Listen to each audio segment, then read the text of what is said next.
আমাদের পক্ষ থেকে রংপুরের ঐতিহ্যবাহী ধর্মসভায় এসেছি। এখানে খুব আনন্দ উৎসবের পরিবেশে পুজো উদযাপন হচ্ছে, এটা দেখে আমরা খুশি হলাম। আমরা চাই এভাবেই সবসময় বাংলাদেশে সমস্ত ধর্মীয় সম্প্রদায়ের মধ্যে উৎসব দিবসক ধর্মীয় কাজ হোক এবং পারস্পরিক সহমর্মিতা থাক, সহমর্মিতা থাক।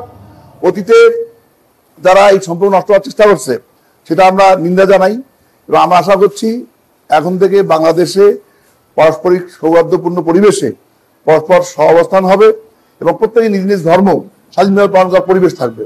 আমরা আমাদের পক্ষ থেকে এই পরিবেশ অক্ষুণ্ণ রাখার জন্য এবং সবাই শান্তিতে নিজ নিজ ধর্ম পালন করার জন্য যে অধিকার, সেই অধিকার রক্ষা করার চেষ্টা করছি। আমার বিশ্বাস বর্তমানে যে পরিবেশ আছে এই ভবিষ্যৎ অব্যাহত থাকবে ইনশাআল্লাহ। এবং আমাদের পক্ষে যতদূর তা করার সহযোগিতা করার এ ব্যাপারে একটা সুস্থ শান্তিপূর্ণ পরিবেশে পূজা উদযাপন করার জন্য আমরা সেটা করে যাব, এটা আমরা আশ্বস্ত করতে পারি। এবং ভবিষ্যতে বাংলাদেশ একটা মানবিক বাংলাদেশ হয় এবং সমস্ত সম্প্রদায়ের জন্য শান্তির আবাস হয়, এটা আমাদের একান্ত কামনা। সেই লক্ষ্যে আমরা কাজ করছি। আমাদের বিশ্বাস এই বাংলাদেশ সবার জন্য একটা মডেল, সাম্প্রদায়িক সম্প্রীতির মডেল এবং পারস্পরিক সহাবস্থানের সুন্দর একটা মডেল।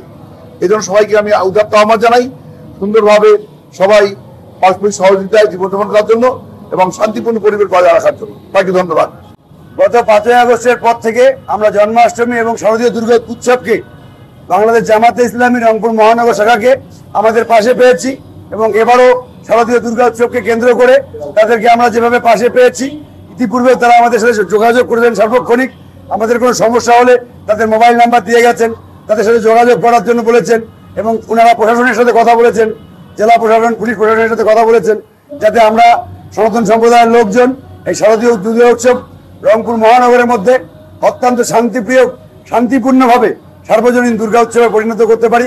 সেই জন্য ওনারা সহযোগিতা করছেন।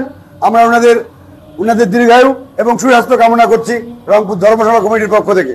আমরা চাই সার্বজনীনভাবে আমাদের এই উৎসবগুলো যাতে পালন করতে পারি, যাতে আমাদের সাম্প্রদায়িকতার কোনো চিহ্ন আমাদের গায়ে না লাগে, আমরা যাতে বাংলাদেশি হিসাবে এই দেশে বসবাস করতে পারি।